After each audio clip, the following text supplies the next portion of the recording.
Shalom, friend of God. Welcome to day 11. Today we'll be studying the baptism of the Holy Spirit and God's law. When Jesus was about to return to his Father, you will find this in John 14, verse 16 to 18.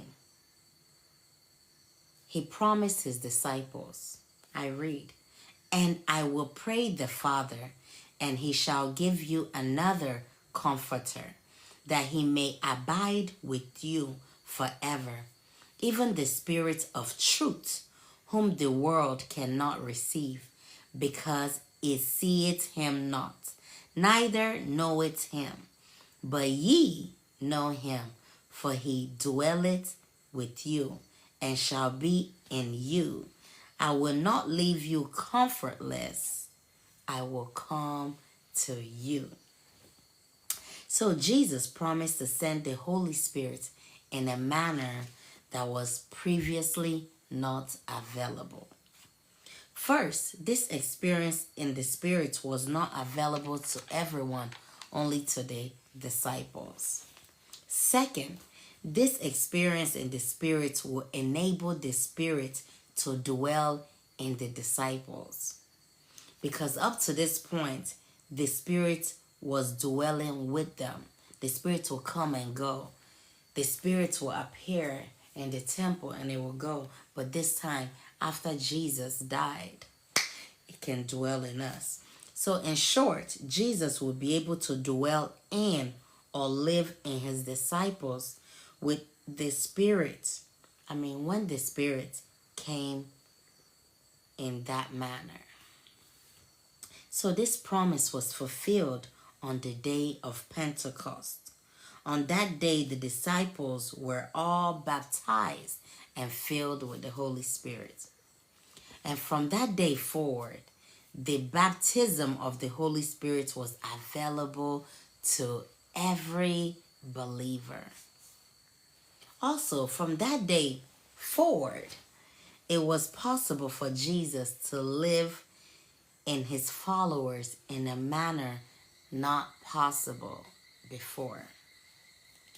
Apostle John, taught this same truth in his first letters in 1 John 3, verse 24.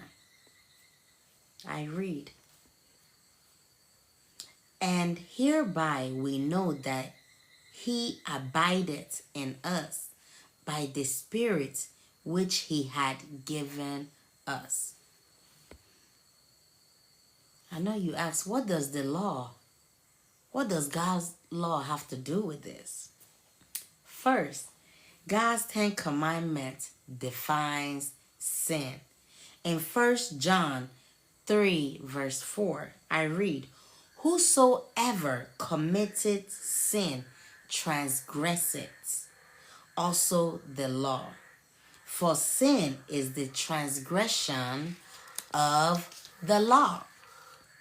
Apostle Paul also stated that it was the law that revealed sin in his life.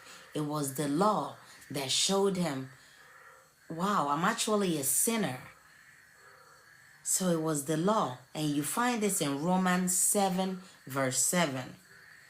"I had not known sin, but by the law, for I had not known lust, except the law had said, Thou shalt not covet." Second, Jesus did not sin. You find this in Hebrew 4, verse 15. I read, "For we have not an high priest which cannot be touched with the feeling of our infirmities, but was in all points tempted like as we are, yet without sin." Wow, how wonderful. So Jesus overcame every temptation to disobey God's law. He lived the perfectly obedient, righteous life. Yes, he lived a life of faithful obedience to his Father's commandments, which he stated to his disciples. You find this in John 15, verse 10. I read, I have kept my Father's commandments and abide in his love. So this expression, the faith of Jesus, refers to his faithful obedience to his Father's commandments. So when you put all these scriptures that we just read together, we are taught that through the daily baptism of the Spirit, Jesus lives in his followers, in his believers.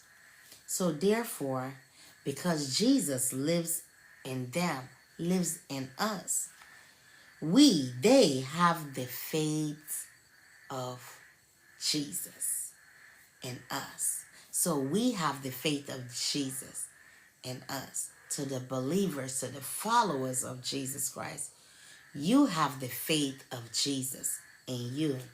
The faithful, obedient Jesus living in us. Yes. Apostle Paul also described how he lived the Christian life in his letters to the Galatians. And you find this in Galatians 2, verse 20. I read, I am crucified with Christ. Nevertheless, I live. Yet not I, but Christ liveth in me. And the life which I now live in the flesh, I live by the faith of the Son of God, who loved me and gave himself for me.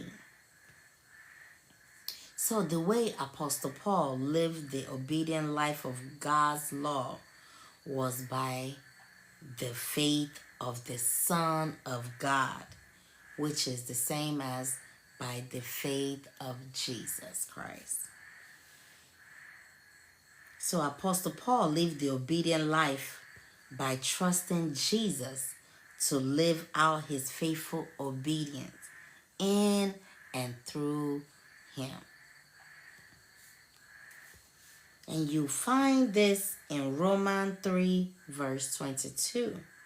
I read, even the righteousness of God, which is by faith of Jesus Christ, unto all and upon all them that believe. So Apostle Paul even expanded on this truth in his letters to the Romans.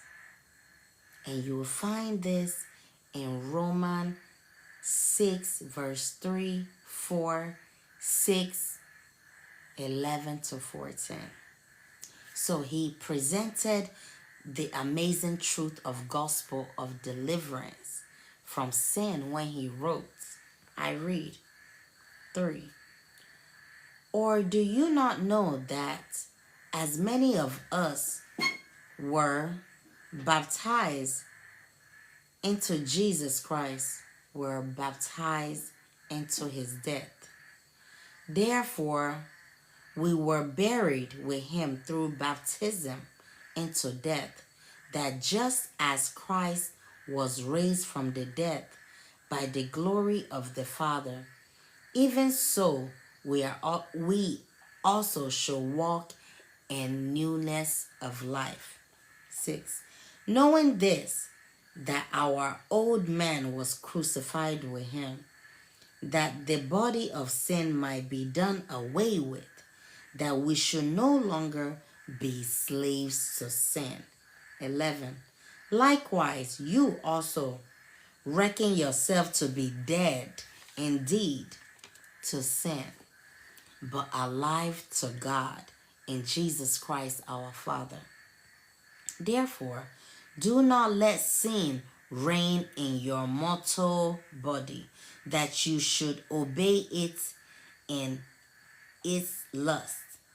And do not present your members as instruments of unrighteousness to sin, but present yourself to God as being alive from the dead, and your members as instruments of righteousness to God. For sin shall not have dominion over you, for you are not under law, but under grace. See, the gospel of salvation from sin teaches that when we accept Christ, our old sinful self is crucified and buried with Jesus Christ. So, therefore, we do not have to be controlled by our sinful nature. The only way we can be victorious over temptation is to let Jesus, who lives in us most fully through the baptism of the Holy Spirit, live out his obedient life in and through us, living by the faith of Jesus. So, this is why Apostle Paul commanded us to be filled with God's Spirit every day. And you will read this in Ephesians 5 verse 18. I read, and be not drunk with wine, wherein is excessive, but be filled with the Spirit. That is the only way. So I read again, and be not drunk with wine, wherein is excess, but be filled with the Spirit. So, my friends, that is the only way one will have the faith of Jesus live out in their life. By us having the faith of Jesus, he can live out God's law in our life. This also is why those ready for Jesus Christ's second coming are described as having the faith of Jesus. So those who are ready, who are believers in this time, we are walking in the faith of Jesus. And I leave you today with Revelation 14 verse 12. I read, here is the patience of the saints.